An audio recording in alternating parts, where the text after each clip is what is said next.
being in a confined place with like 4 or 5 dudes. Sounds like a But wet dream to me. I'm just kidding. yeah, Welcome to Unshut, a place where if at any point you feel like you need to shut the up, don't.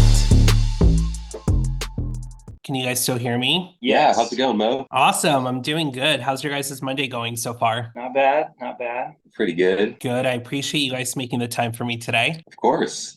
Thanks for having But us. yeah, thanks yourself. No, for sure. Well, in my opinion, you both don't need an introduction, but for all the new listeners, can you please introduce yourselves? My name's Wyatt. And I'm Shawn, and we're in the Ivy, Yeah.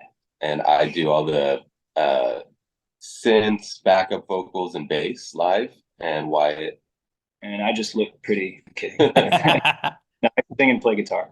So. Amazing. What's the story behind the name The Ivy? whenever I was having a little early life crisis, trying to figure out what I wanted to do with my life, I left engineering school and decided to start a band. And it was just me in the band at the time. And I was trying to figure out a band name, and I got Poison Ivy 5 times in a summer. So I kind of called myself the Ivy, just kind of as a joke at first, and then it people were like, "Oh, that I really like that. That sounds cool." And then I decided to keep it. And a few short months later, I met Wyatt and asked him to join, and the rest is history. And now you're out here giving everyone Ivy still. Ivy spreads. Exactly. You two met in Tulsa, Oklahoma while in music school. Who approached who with the idea to make music together? So Shawn came up to me. I was actually in a different band at the time, but Shawn and I had like the exact same class schedule, and we both just kind of like related on some of the artists we were listening to at the time.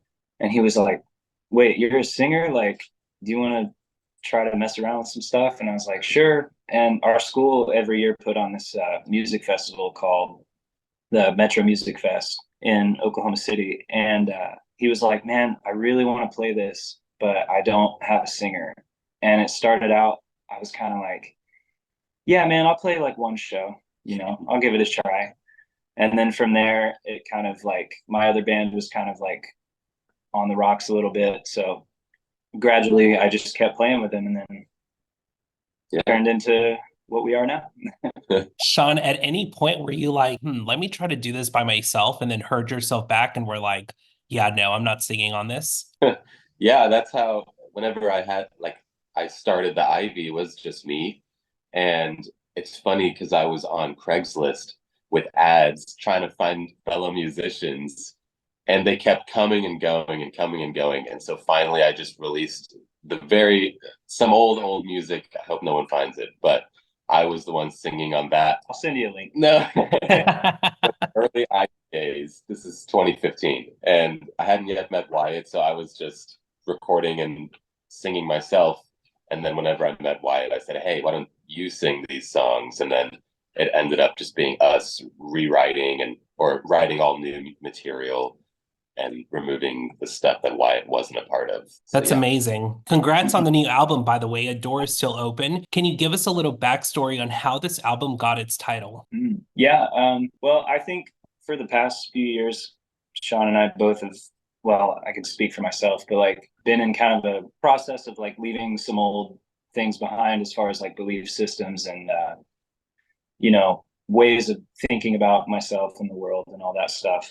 But it always kind of feels like there's a part of me that is always still going to be there, regardless of like how I've changed. And I think that's true for everyone. And so a door still open is kind of like the idea of, at any moment I could come like full circle and realize like, that's okay that these parts of us like still exist.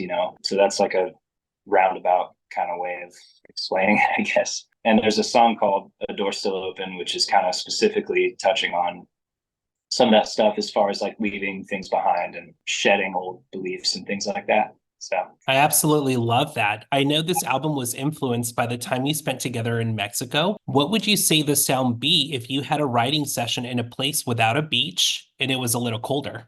Well, it's funny you say that. Our initial idea was to do a classic cabin in the woods writing trip for like a month. And while we were excited and trying to plan this pipe dream out, we decided on Mexico because Wyatt just got his passport. Yeah, we were gonna have our like Bon Iver moment, but I was like, man, it's summer. Like, I want to go somewhere tropical. So But that's a good question. I wonder how the sonically it would have sounded. A lot of these songs were from demos that we had started previously, and then a lot of the songs on the album are actually songs that were started in Mexico. So I think it's a good half and half. So if we were in a colder environment, those all those demos that made it on the album probably would sound quite different. Love it. Is there a song on this album that almost didn't make the cut? What, maybe three? yeah, I'd say three was kind of. I grew to really like it. I never really didn't like it. It was just kind of like, I don't know if it fits the vibe, but Mhm. working with our producers, we were kind of able to make it fit right in, I would say. So Interesting, because I think it's very cohesive, yet the way the emotions go from beginning to end on this album is just genius, in my opinion. So I was really curious about this. Out of all the songs on this album, which one could you hear a female artist jumping on? Ooh, ooh, it's a good question. Well, thank you for saying that, yeah, first of all. that's so sweet, so kind. um, Maybe like Gums Lost Flavor. I yeah. could see if, or Good Faith. Yeah, I could almost hear like some female vocals in good faith. I'd love to make that happen on the Yeah, next project for sure. I love that. We'll have to just put that out into the universe and hope that someone either remixes one of your songs with a female vocalist on it. I think that'd be so sick. Oh yeah, definitely. claim it. Exactly. Is there a song on this album you can close your eyes to and see an entire visual to? Yes. I think Entangled for me as at the end of the album, that's the closing track. And personally, that to me has the strongest visual identity whenever I close my eyes. I think Tower of Terror is a close second. Yeah. Holy shit. Like, if only you could see my notes.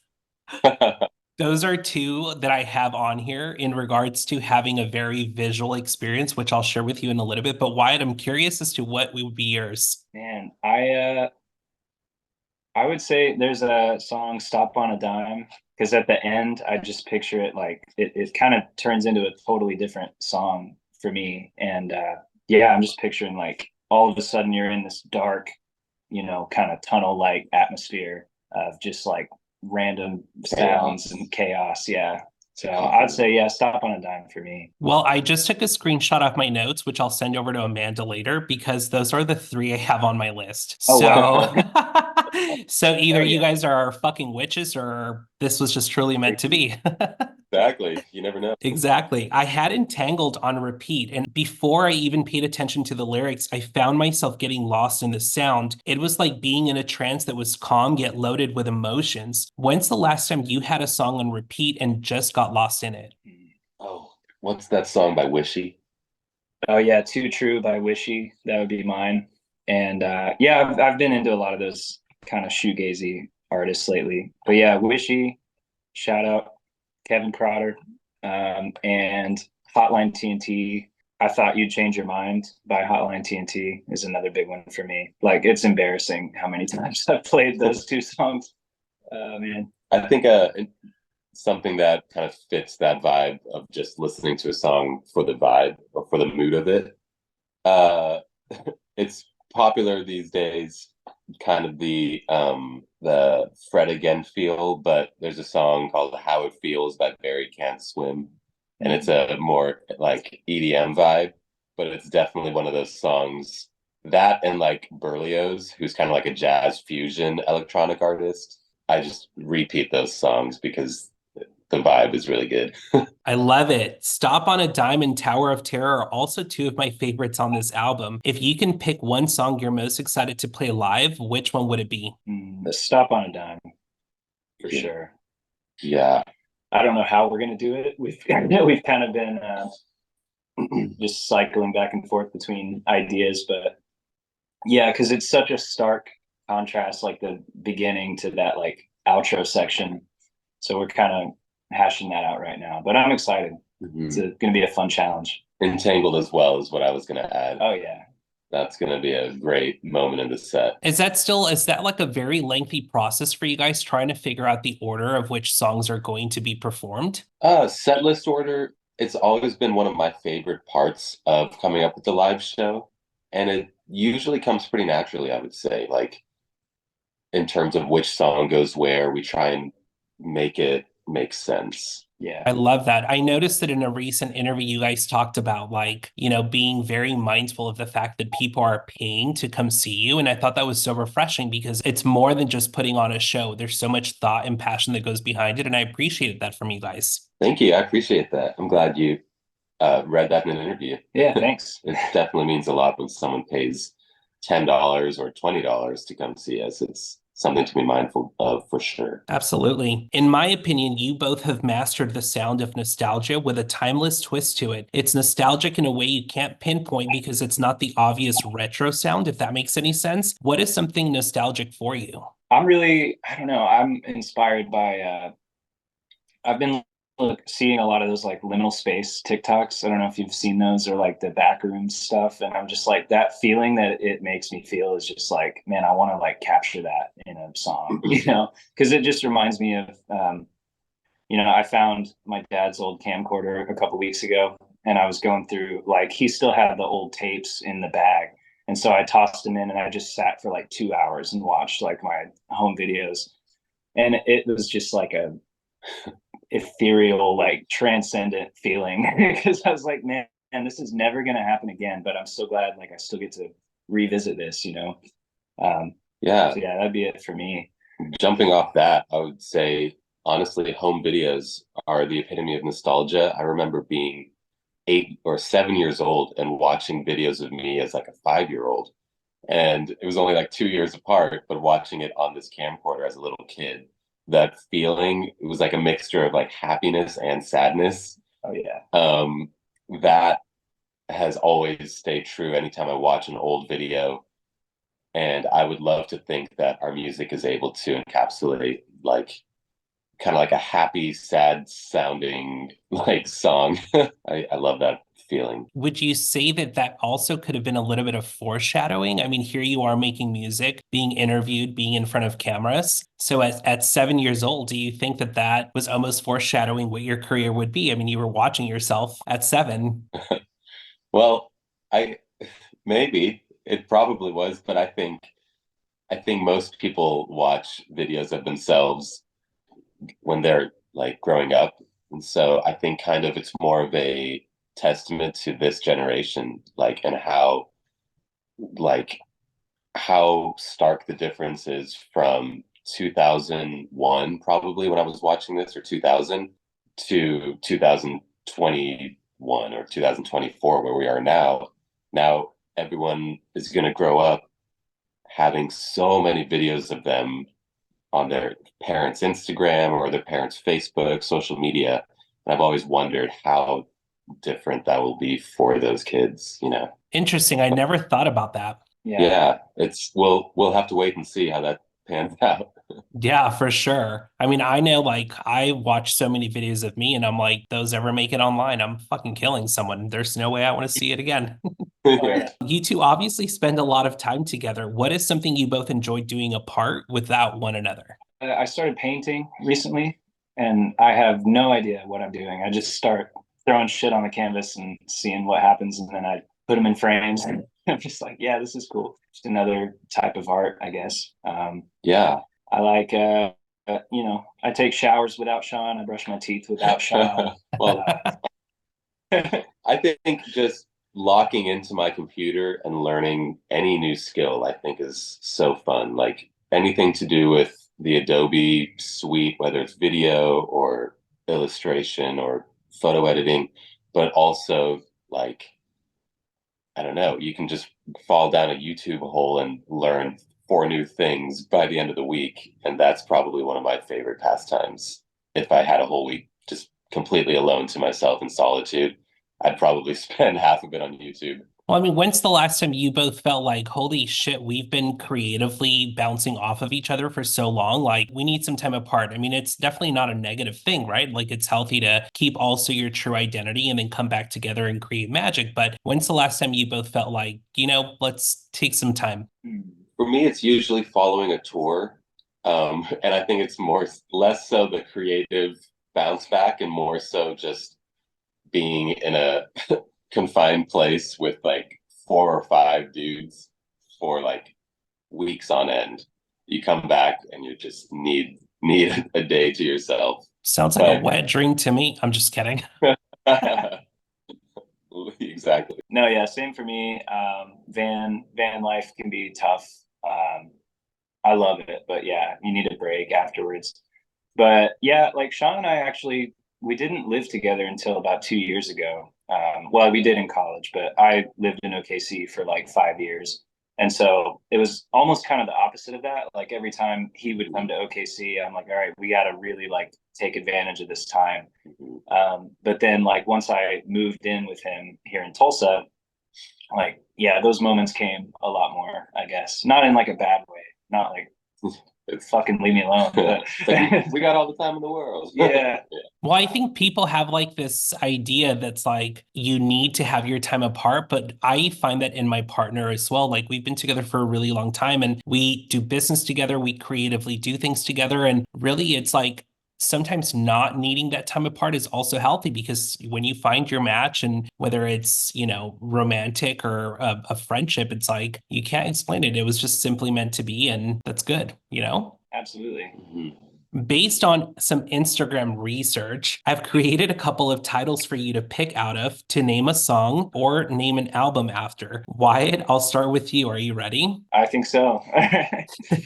I noticed the sweetest post you made about your dad on Instagram. If you could pick one of these titles to name a future project inspired by your dad, which one would you pick? The first one is Buzz Cut or Dreads. I picked long straight hair, or Uh, traveling or traveling is better with you. oh, you did a deep dive. Oh man.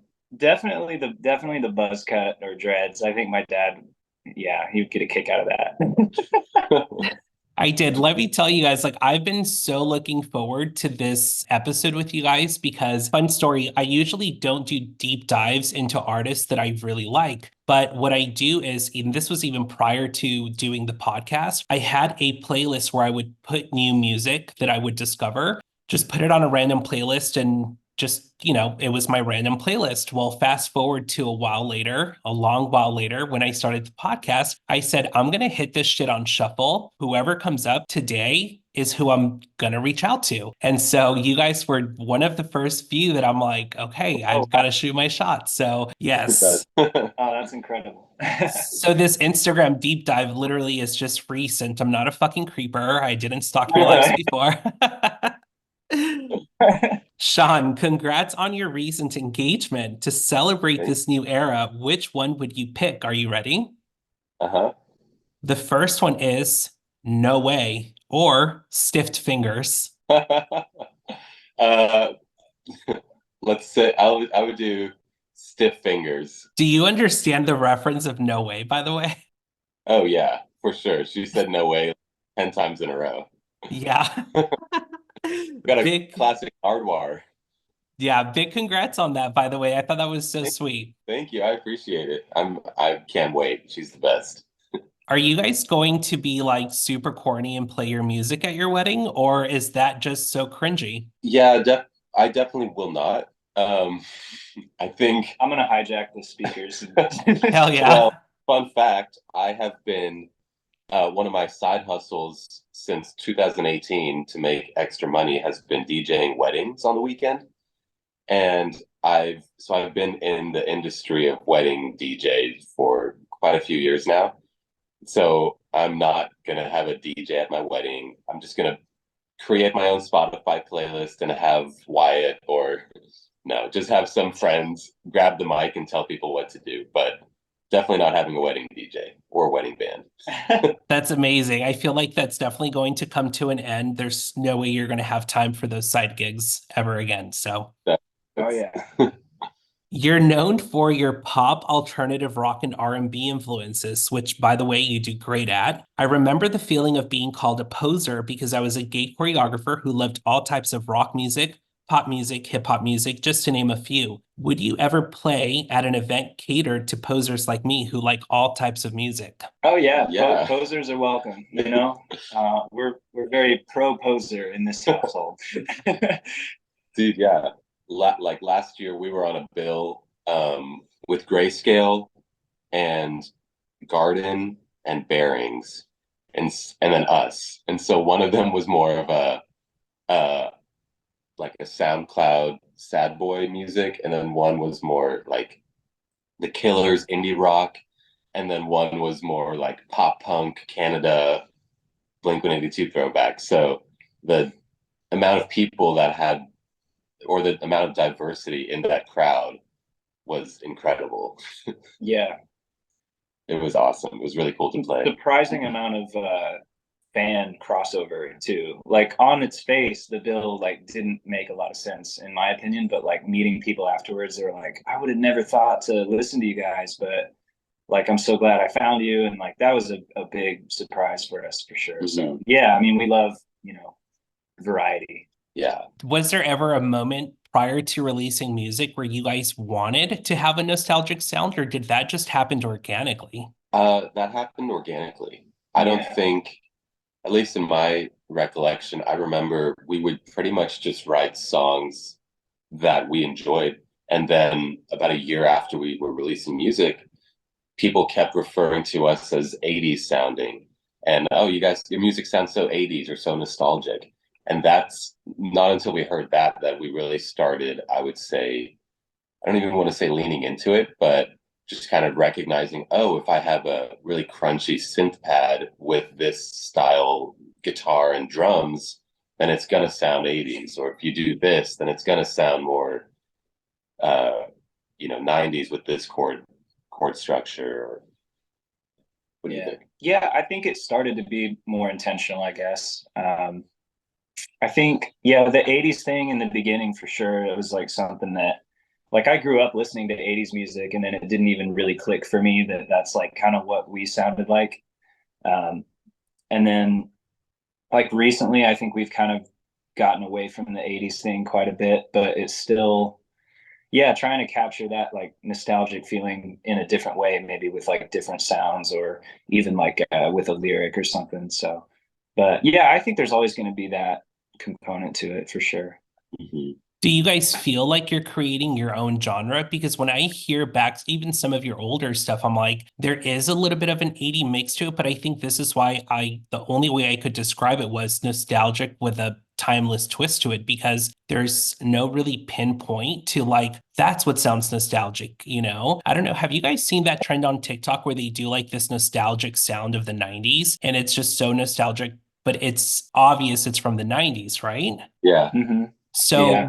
would you guys think that, or how does it feel to know that you're creating a sound that people can't really pinpoint, but somehow it brings us into this trance that is nostalgic, but it's not obvious, if that makes sense? Yeah. I mean, I would like to think that's always been the goal, whether we knew it or not, especially the idea of us creating or helping define a specific genre or style of music.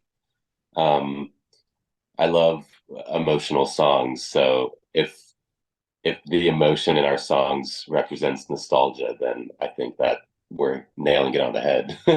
We're nostalgia pioneers, I guess you could say. No, I can't take that much credit, but yeah, it's cool. I just learning how to draw from everything that we're like listening to and consuming, and then kind of, you know, putting our own twist on it. So, What's your dad's favorite song? ooh, my dad's favorite song. It's got to be it's got to be a George Strait song. I couldn't tell you which one, but yeah, there was a ton of George Strait playing in our household or in the car riding around. Sorry, Yeah. let me rephrase that. What is Oh, one of your I dad's favorite song of yours? sorry. Um, I think my dad's favorite is Gold, probably. Yeah. And Shawn, what about your fiance? Is there a song that she is just like fangirls over all the time? Mm, well, she really likes the new song, Gums Lost Flavor. And then I remember she was listening to Broad Shoulders a lot back when that came out. And so I'm curious if it's just because those are the songs that I've released since because I started talking to her right as we were releasing our Look Inside EP. And so maybe she was being a little more coy and didn't want to, or a little, yeah, shy about it and didn't listen to my music with her, is what she told me. But yeah, since then, it's probably been Broad Shoulders. That's amazing. What is your guys' like next big move? Obviously, this album is incredible.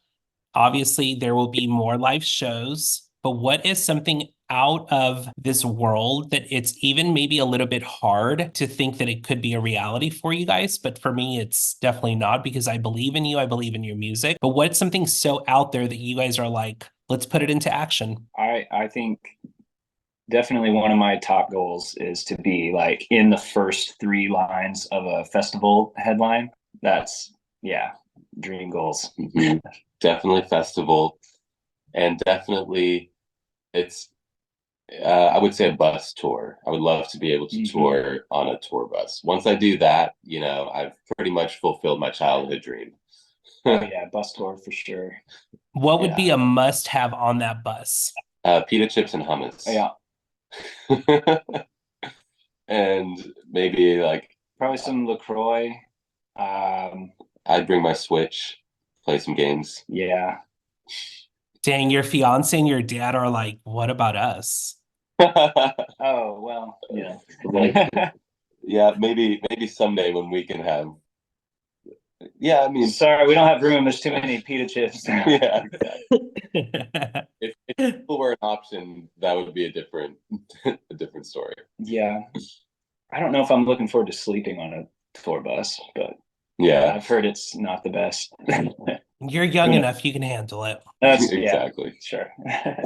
Shawn and Wyatt, it's been such a pleasure getting to chat with you, and it was truly an honor being able to be a part of this incredible album release. Please tell everyone listening where they can find you and where they can stream your music. Yeah, you can find us all over the internet. Our handle is at We Are the Ivy everywhere on Twitter, or sorry, on X, on Instagram, TikTok. And then also you can stream our music anywhere. YouTube, Spotify, Apple Music, Whatever else. Tidal. Deezer. Yeah. I've actually never heard of Deezer. This is the second time I hear of Deezer. Never heard of I it. don't either. I'm lost. I think it's stronger in Europe, but it's a streaming service. We'll go with that. Awesome. I feel like we're going to be able to get a European female vocalist on one of these songs. I can feel it. Deal. Hit us up. Let's do it. Yes. Awesome. Thank you guys so much for your time. Amanda, thank you also. And congrats on this album. I'm completely in love with it. Thank you, Mo. Thanks, Mo. Appreciate it. I'm also Thank you. low-key kind of choking right now. So I'm like trying not to cough and choke at the same time. So awesome. Well, thank you guys again. Yeah, it's been fun. Smell. Hey, if you've made it this far, don't forget to follow the socials on the screen or in the description below. And don't forget to subscribe to this channel. See you next week.